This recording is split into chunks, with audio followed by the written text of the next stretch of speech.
Hello, welcome to Little Literati. I'm Jess, and I know that we are almost halfway through the month of July, but I am still going to give you my TBR stack for this month. And it is a lot smaller than any month that I've ever videoed before. I'm only planning on reading 5 books this month, and I'm really hoping I can get through all 5 of them. But it's because I have several projects that I'm wanting to work on and finish up before school starts again next month. So I'm planning on finishing decorating my daughter's room. I'm doing a whole decor reboot for them. And so I'm trying to pull all the pieces together and get that all done. I am finishing up the library reading project. We've actually already finished off 2 of the libraries that I talked about out of 4. And then we're almost done with the other 2. So within the next couple of weeks, we'll actually be done with all of those, which will clear up some time for me. But I'm also working on a couple of writing projects, both with the girls and on my own. So I'm trying to give myself time and motivation to work on those, which means I'm cutting back on my reading this month. So I'm hoping I'll get around to the 5. We'll see how it goes. And if I read more, great, because we know me and I can't ever stick to my stack. Wanting to finally get around to reading The Upside of Unrequited. And I know I've been threatening to do this for a couple of months now, but I really want to finish it this month.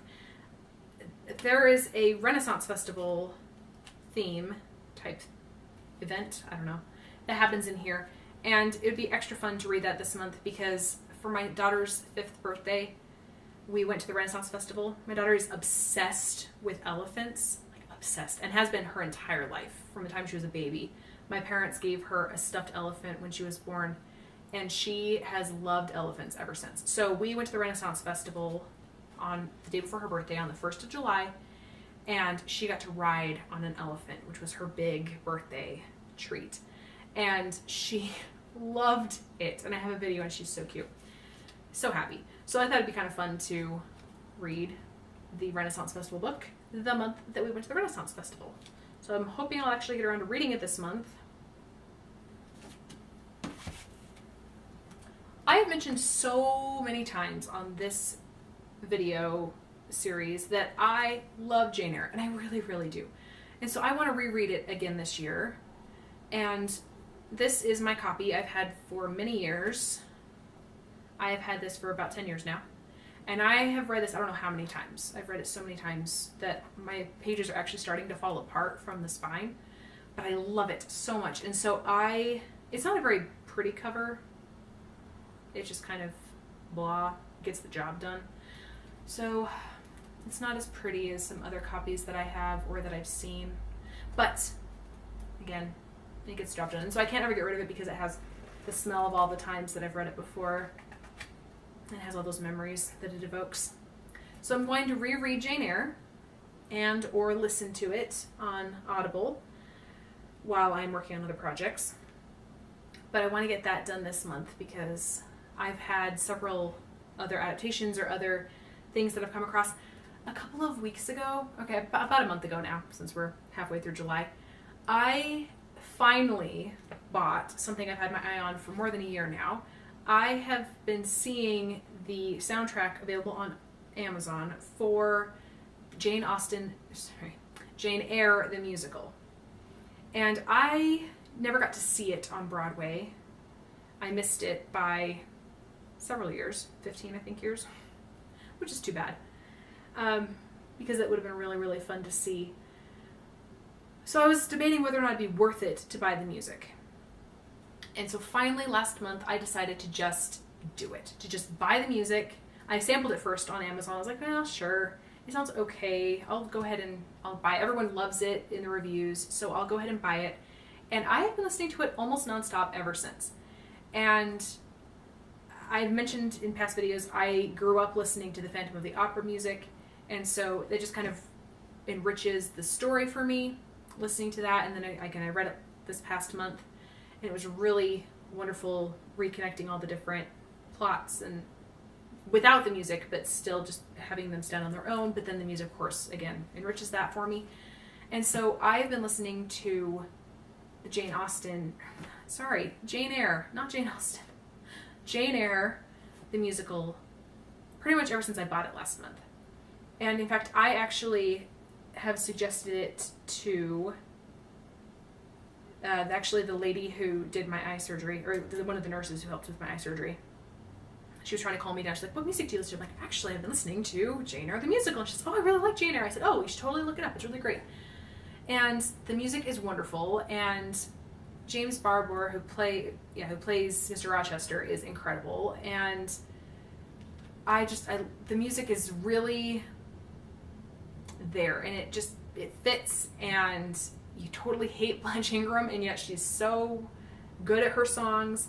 Anyway, so I've been listening to that, and so I want to reread Jane Eyre and just, again, piece it all together. I'll have all the different parts of my brain all across the wires to make it a much more multi-sensory,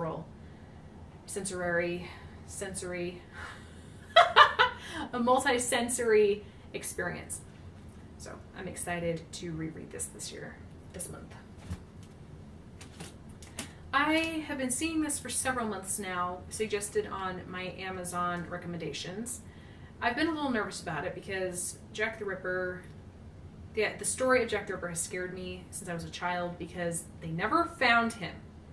And I had read a story in like my pre-adolescence where he was immortal, and that's why they never found him, because he never died and he was still stalking the streets of various cities, murdering people. So that's creepy. And it's just, for some reason that has stuck with me, and so I've always been a little bit scared of Jack the Ripper. And yet I love that time period, and I love Jane Eyre, and I love other Victorian stories, and I love being scared by the idea of Jack the Ripper. And so I finally decided to go ahead and check this out from the library. The sequel, which is coming out in the next couple of months, is called Hunting Prince Dracula. And I love Dracula. It's one of my favorite Gothic stories ever. And so I thought, well, sure, I'll go ahead and give it a try.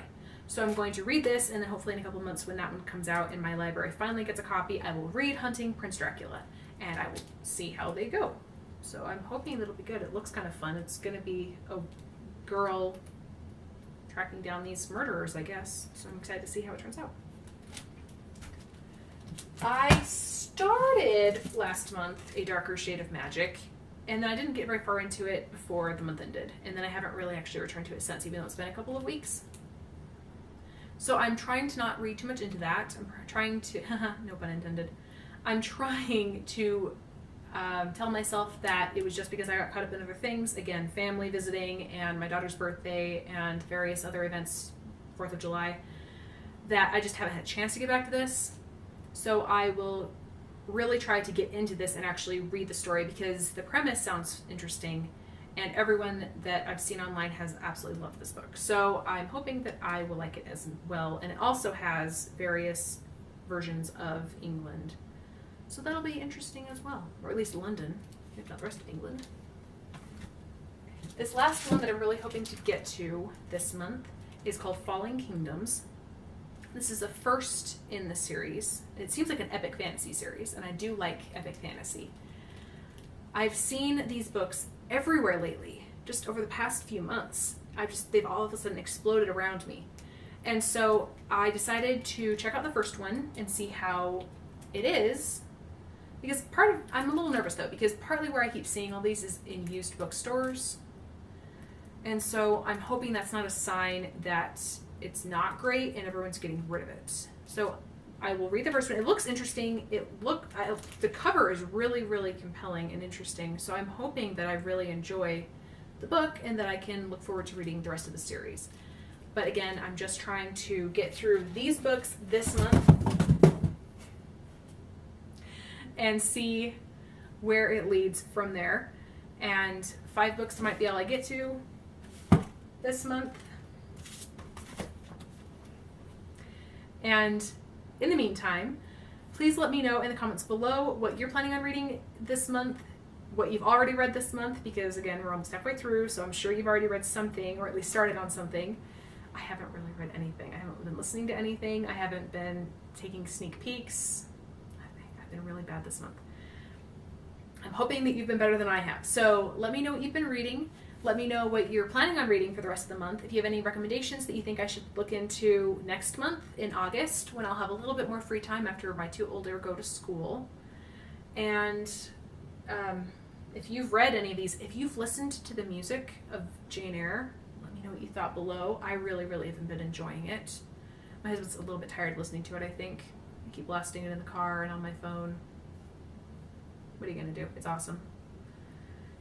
Charlotte Bronte, it's Jane Eyre. What are you going to do? It's just brilliant. I love it so much. Anyway, yeah, go ahead and let me know what you're reading and what you recommend. And if you've read these, let me know if I should be as excited about them as I am, or if I should be on my guard on some of them. Just let me know what you thought. So I'm looking forward to seeing your comments below. And in the meantime, let's read great books this month, and we will do a better job getting these videos out at the end of the month than I did this past month. So I'm really sorry about that. And in the meantime, read great books.